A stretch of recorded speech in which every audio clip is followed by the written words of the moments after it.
ஆண்டவரின் இரட்சகருமாகிய இயேசு கிறிஸ்துவின் இன்ப நாமத்தில் என் வாழ்த்துக்கள். வேதமும் நாமம் என்ற தலைப்பில் நாம் தொடர்ச்சியாக தியானித்து வருகிறோம். நேற்றைய தினத்தை பார்த்தோம். பரிசுத்த வேதாகமம் எப்படிப்பட்டது என்றதை குறித்து நாங்கள் பார்த்தோம்.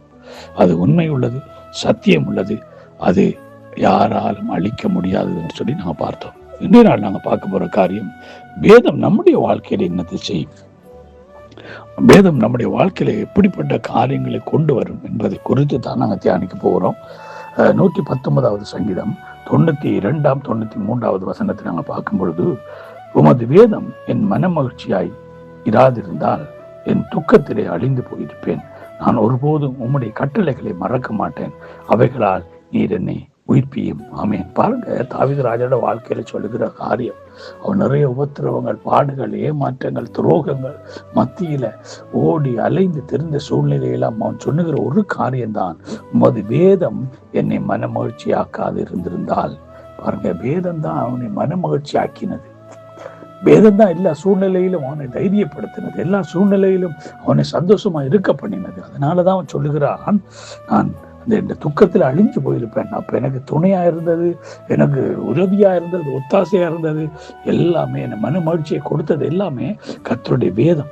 அதனாலதான் 119ஆம் சங்கீதம் 10ஆம் வசனத்தில் சொல்லுகிறான், என் முழு இருதயத்தோடு உம்மை தேடுகிறேன், என்னை உமது கற்பனைகளை விட்டு வழிவிட விடாதேயும் என்று சொல்கிறார். காரணம் என்னன்னு சொன்னா, அவனுக்கு தெரியும் அந்த வேதத்தின் மகத்துவத்தை அறிந்து அதை அனுபவித்து ருசித்த ஒரு மனுஷன் தான் இந்த தாவீது ராஜா.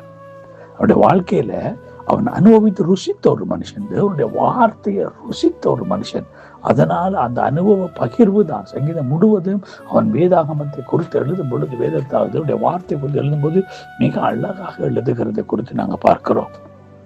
பிரியமான தேவனுடைய பிள்ளைகள், இன்றைக்கு நம்முடைய வாழ்க்கையில எப்படிப்பட்ட காரியத்தை இந்த பரிசுத்த வேதாகமம் செய்யுது என்பதை குறித்து நம்ம சற்று அறிந்து கொள்ள வேண்டியது மிக அவசியமாயிருக்கிறது.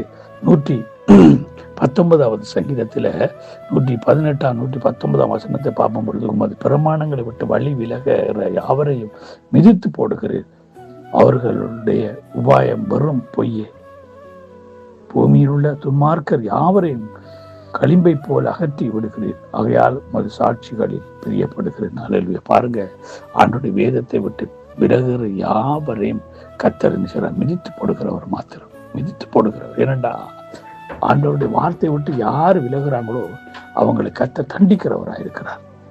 அவருடைய கோபம் உருவாகிறது அவர்கள் மேலே. அதனாலதான் 119வது சங்கீதத்தில் 165வது வசனம் சொல்லுகிறது, உம்முடைய வேதத்தை நேசிக்கிறவர்களுக்கு மிகுந்த சமாதானம் உண்டு, அவர்களுக்கு இடரல் இல்லை. அல்லேலூயா. ஆண்டோடைய வேதத்தை நேசிக்கிறவர்களுக்கு மிகுந்த சமாதானம் உண்டு, அவர்களுக்கு இடரல் இல்லை. இதான் உண்மை. தாவீது தான் சொல்றான். அதனாலதான் 1ஆம் சங்கீதம் 3வது 2வது வசனத்தில் சொல்றான், கர்த்தருடைய வேதத்தில் பிரியமாயிருந்து கர்த்தருடைய வேத தியானமாயிருக்கிற மனுஷன் பாக்கியவான். அதை அனுபவித்தான் அவன். அந்த அனுபவம், அது நேசித்து அதுல தியானமா இருந்த அந்த அனுபவம் அவனுடைய வாழ்க்கையில என்ன செய்தது, அவனை உயர்த்திறது. நீர்க்காலுக்கு ஓரமாக நடப்பட்ட மரத்தை போல அவனுடைய வாழ்க்கை மாறுச்சு. பிரியமான தேவ பிள்ளையே, இன்றைக்கு நம்ம ஒவ்வொருவரும் ஆண்டவர் நமக்கு கற்றுக் கொடுக்கிற காரியம் அதுதான். ஆண்டோட வேதத்தை நேசிக்கிறவர்களுக்கு மிகுந்த சமாதானம் உண்டு, அவர்களுக்கு இடரல் இல்லை. தேவனுடைய வார்த்தை நம்மளை நடத்தும், நம்மளை பாதுகாக்கும், நமக்கு சமாதானம் கொடுக்கும், சந்தோஷம் கொடுக்கும், மகிழ்ச்சி கொடுக்கும். கர்த்தருடைய வேதத்தில் பிரியமாயிருப்போம். கர்த்தர் நம்மளை ஒவ்வொரு ஆசீர்வாதம் நடத்துவாராக. God bless you all.